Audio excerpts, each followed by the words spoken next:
So we are moving to third lecture. और इस lecture में देखिए अभी तक आपने क्या लर्न किया कि how to find dimensions and basically you can find dimensions with the help of unit, है ना। अगर आपको किसी यूनिट पता है तो you can find its dimensions. And dimensions क्या होती हैं? They tell us about involvement of fundamental quantity in a derived quantity, है ना, कि फंडामेंटल क्वांटिटीज़ का कैसे इन्वॉल्वमेंट होता है डिराइव्ड क्वांटिटी में, और पावर्स को हम डायमेंशंस बोलते हैं। तो ये भी तक हमने लर्न किया है, ठीक है। और इनके कई बहुत ही अच्छे एग्जांपल्स होते हैं, मतलब आप कुछ बहुत ही अच्छी चीज़ें कर सकते हैं with the help of dimensions, है ना। तो कोई फॉर्मूला, जैसे कोई फॉर्मूला लिखा हुआ है फिजिक्स में, तो आप डायमेंशन से ये चेक करके बता सकते हैं कि वेदर इट इज़ राइट और रॉन्ग, ठीक है। And you can derive expressions, जो आप डेरिवेशंस करते हैं ना बड़ी कॉम्प्लेक्स ही, तो with the help of dimensions you can derive those expressions without using concepts of physics, है ना। तो ये इसमें क्या होता है ना कि आप कुछ एक्सप्रेशंस को डिराइव कर सकते हो विदाउट यूजिंग एनी कॉन्सेप्ट। उसके पीछे क्या थ्योरी है, उसके पीछे क्या कॉन्सेप्ट है, बिना उसको जाने हुए आप उसको डिराइव कर सकते हो, ठीक है। तो ये बड़ा इंपॉर्टेंट होता है। और मैंने आपको क्या बोला कि अगर फिजिक्स में कोई इक्वेशन लिखी हुई है तो आप ये बता सकते हैं कि वो इक्वेशन राइट है रॉन्ग, है ना। तो बेसिकली इसका जो मेन इंपॉर्टेंट रोल होता है वो कहाँ कहाँ पे होता है? पहला होता है टू वेरीफाई इक्वेशन, है ना। टू वेरीफाई इक्वेशन, क्या वेरीफाई करना? वेदर इट इज़ राइट और रॉन्ग, है ना, कि कोई इक्वेशन राइट है रॉन्ग। तो देखिए बहुत ही काम की चीज़ है, एंड ये बहुत ही इंपॉर्टेंट हो जाता है when you are solving objective type questions. तो जो आपके ऑब्जेक्टिव टाइप क्वेश्चंस होते हैं तो वहाँ पे डायमेंशनल एनालिसिस आपको बहुत हेल्प करता है, and you can eliminate answers. आप ऑप्शंस को एलिमिनेट कर सकते हो यूजिंग कॉन्सेप्ट्स ऑफ डायमेंशंस, कि कोई फॉर्मूला सही है या गलत, समझे। तो आप फॉर्मूले को चेक कर सकते हो। और दूसरा क्या है इसका जो मेन एप्लीकेशन होता है? To derive expressions, to derive expressions. जैसे पोटेंशियल एनर्जी होती है ना, mgh, तो आपने 9th या 10th में आपने सिर्फ इसका फॉर्मूला पढ़ा होगा mgh, आपने इसको ड्राइव नहीं किया होगा, ठीक है। बट यहाँ पे हम इसको ड्राइव कर सकते हैं। काइनेटिक एनर्जी होती है half mv², you can drive using dimensions. और सबसे अच्छी बात तो ये है कि जब आप डायमेंशंस को यूज़ करते हो तो you don't have to use concept. मैंने अभी आपको बोला था कि आप विदाउट कॉन्सेप्ट ही आप उसको सॉल्व कर सकते हैं, ड्राइव कर सकते हैं। तो ये इसकी ब्यूटी होती है, ठीक है। तो this is basically mathematical tool, है ना। इसको मैथ्स का पार्ट बोलेंगे। This is a mathematical tool, मतलब मैथमेटिक्स का वो कॉन्सेप्ट जिसकी हेल्प से हम फिजिक्स को ईजी करते हैं, उनको हम बोलते हैं मैथमेटिकल टूल्स, ठीक है। तो पहले हम ये देखेंगे कि how to check whether formula is right और रॉन्ग, ठीक है। तो इसको समझने के लिए हमें सबसे पहले आना पड़ेगा किस पे? प्रिंसिपल ऑफ होमोजेनिटी, ठीक है। तो देखिए भाई, प्रिंसिपल ऑफ होमोजेनिटी क्या होता है? होमोजेनियस का क्या मतलब होता है? यूनिफॉर्म, ठीक है। तो देखते हैं क्या होता है। Can you add 1 kg plus 1 hour? Can you add 1 kg plus 10 degree Celsius? Can you add 10 metre per second with 30 litres, है ना। क्या आप इनको ऐड कर सकते हो? आप बोलोगे सर ये तो पॉसिबल नहीं है ना। आप बोलेंगे दिस इज मीनिंगलेस, कि जो भी मैं आपको क्वेश्चन बोल रहा हूँ they are meaningless. Why meaningless? अब इसका आंसर आप कैसे दोगे? अगर मैं आपसे पूछूं कि ये मीनिंगलेस क्यों है, तो आप यही बोलोगे सर केजी में आर कैसे ऐड कर देंगे? KG is mass and R is time. KG में आप मतलब किसी मास में आप टेम्परेचर कैसे ऐड कर सकते हो, है ना। तो ये बड़ी ऑब्वियस सी बात है कि only those quantities can be added और subtracted which have same dimensions, and this is principle of homogeneity, ठीक है। तो कोई आपसे पूछता है प्रिंसिपल ऑफ होमोजेनिटी क्या होता है, तो ओनली दोज क्वांटिटीज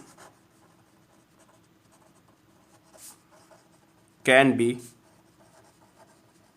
एडेड और subtracted which have same dimensions। इसको बोलते हैं प्रिंसिपल ऑफ होमोजेनिटी, और ये बहुत काम की चीज़ होती है, ठीक है।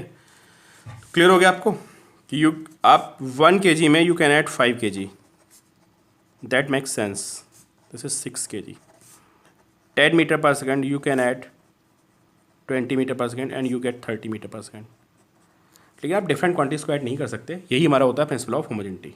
ठीक है, तो only similar quantities can be added और सब्ट्रैक्टेड। तो अब देखते हैं फिजिक्स में इसका कैसे यूज होता है। Suppose that you have an equation a plus B is equal to C plus D. ठीक है, इसका मतलब क्या हुआ कि आप a में b को ऐड कर रहे हैं और आपका रिजल्ट c प्लस डी आ रहा है। अच्छा, एक चीज़ और देखते हैं, जब 1 kg में 5 kg ऐड करोगे यू विल गेट 6 kg। तो क्वांटिटी तो आपकी मास ही रही ना, यहाँ भी मास था, यहाँ भी मास था, ये भी मास है। आपने वेलोसिटी में वेलोसिटी को ऐड किया तो फाइनल रिजल्ट इज़ वेलोसिटी। ठीक है, तो इसका मतलब होता है जब आप दो क्वांटिटीज़ को ऐड करते हो तो ऑब्वियस बात है आपको वही क्वांटिटी मिलती है, कोई डिफरेंट क्वांटिटी नहीं मिलती है। तो if you have a plus B equal to C plus D which means dimensions of a is equal to dimensions of b, क्योंकि इनको सेम होना पड़ेगा और जो रिजल्ट आएगा उनमें भी क्वांटिटी सेम होगी, equal to dimension of c is equal to dimension of d। ठीक है, तो फिजिक्स में किसी भी इक्वेशन में जितने भी टर्म्स होते हैं, जितने भी, उन सबकी डायमेंशंस क्या होती हैं, सेम होती हैं if they are in addition and subtraction. Multiply कर सकते हो, you can multiply different quantities, वो तो चलता है।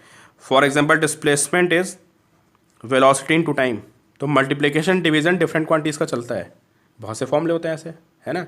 बट एडिशन सब्ट्रैक्शन उन्हीं का चलता है जिनकी डायमेंशंस सेम होती हैं। क्लियर, तो ये हो गया हमारा प्रिंसिपल ऑफ होमोजेनिटी, और ये बेसिकली इसका मीनिंग हो गया कि if you have a plus b c plus d तो all terms have same dimensions because only similar quantities can be added और subtracted.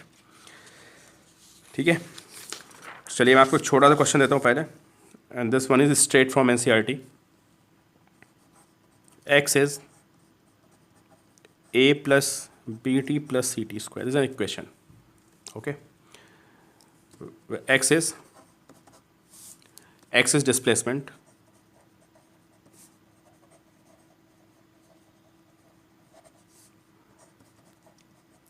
t is time, a, b and c are constant।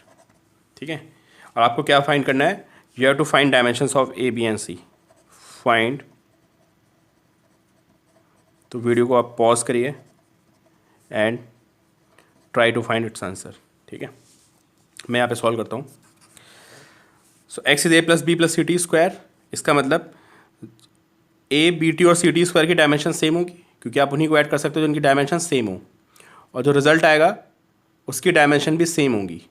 तो basically मैं ये कहना चाह रहा हूँ कि a की डायमेंशन, बी टी की डायमेंशन, सी टी स्क्वायर की डायमेंशन और x की डायमेंशन सारी डायमेंशंस क्या होंगी, सेम होगी, क्योंकि आप जब क्वांटिटीज़ को ऐड करते हो तो वो सिमिलर होती हैं और जो रिजल्ट आता है उसमें भी वही क्वांटिटी होती है।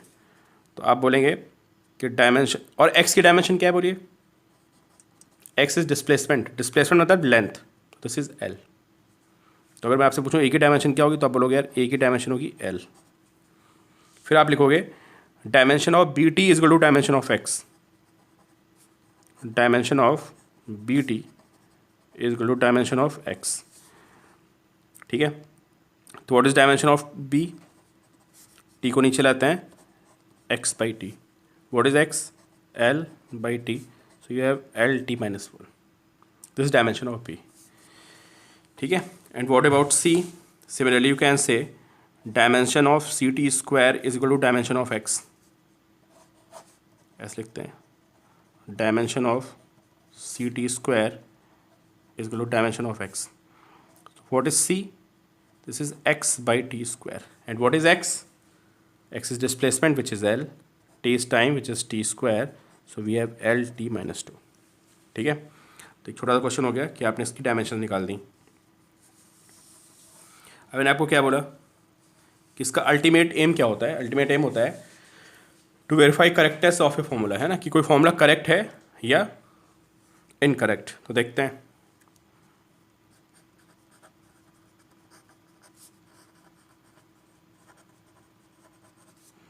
To verify correctness. ठीक है, कुछ इक्वेशंस हमें पता है, उन्हीं को हम देखते हैं, पहले चेक करते हैं ना। And we have 3 equations of kinematics. तो जो मैं आपको कॉन्सेप्ट बता रहा हूँ ये मैं 3 इक्वेशंस ऑफ काइनेमेटिक्स पे अप्लाई करूँगा। So first equation is v is u plus A T. v is final velocity, याद करिए आप, u is initial velocity and a is acceleration. तो देखते हैं। अब इस इक्वेशन में हर टर्म की डायमेंशन क्या होनी चाहिए, सेम होनी चाहिए, है ना। ये मैं वेरीफाई कर रहे हैं कि इक्वेशन लिखी होती है, अगर कोई फिजिक्स की करेक्ट इक्वेशन है तो उसके हर टर्म की डायमेंशन सेम होगी, अगर वो एडिशन और सब्ट्रैक्शन में। तो देखिए dimension of v is equal to dimension of u, है ना, इनकी सेम हो गई। और हम डायमेंशन ऑफ at चेक करते हैं, v और u की कितनी होगी, lt माइनस 1। तो ये वेलोसिटी है, ये भी वेलोसिटी है, ये इनिशियल और फाइनल रहेगी तो वेलोसिटी, तो this is lt minus 1। Now come to at, what is a, metre per second square, metre per second square into t, this is time, so again you have lt minus 1। तो क्या समझ में आया कि dimension of v is equal to क्या, dimension of u is equal to dimension of at। ठीक है, तो ये नेक्स्ट पे वेरीफाई करके देख लिया। और एक और देख लेते हैं, second equation, we have s is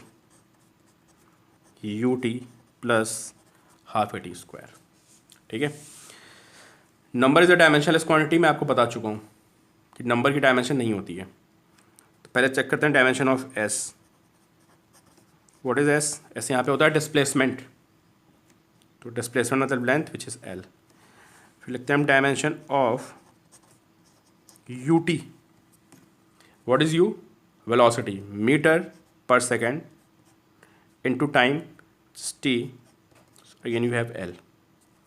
then we have dimension of at square, half at square, half is dimensionless, a is meter per second square, meter per second square मतलब टाइम, सेकंड का time हो गया, into T square, so we have L. तो देखिए तीनों की dimensions क्या आ गई, सेम आ गई। और थर्ड है हमारा V square is U square plus 2s। तो डायमेंशन ऑफ वी स्क्वायर देखते हैं, this is square of velocity, तो एल टी माइनस 1 वेलोसिटी होती है, इसका स्क्वायर करेंगे you will get L square and T minus 2। Then dimension of U square, यह भी वेलोसिटी है, इसका स्क्वायर करेंगे you will get L square and T minus 2। ठीक है, ये आपको पता है ना, जब पावर होती है तो मल्टीप्लाई हो जाती है, एक्स पावर ए, इसकी पावर आप बी करोगे तो you will get X power A B, multiply होता है। ठीक है, तो एल स्क्वायर और ये फिर आते हैं 2as, dimension of 2as, 2 is a dimensionless quantity, a is acceleration which is meter per second square, meter l upon second time square into s, this is l, this is l square by t square, so you have l square t minus 2। ठीक है, तो ये verify हो गया कि all three terms have same dimensions. ठीक है, तो इस पर मैं आपको क्वेश्चन दूंगा शीट में और उस पर आप क्वेश्चन सॉल्व करेंगे। तो ये मैंने आपको बेसिक सा करा दिया। तो ये हो गया हमारा principal of homogeneity. Okay, next इसके बहुत सारे एप्लीकेशंस होते हैं, बेसिकली 3 एप्लीकेशंस होते हैं। तो अगले स्लाइड में हम उस पर मूव करेंगे बाकी एप्लीकेशंस पे।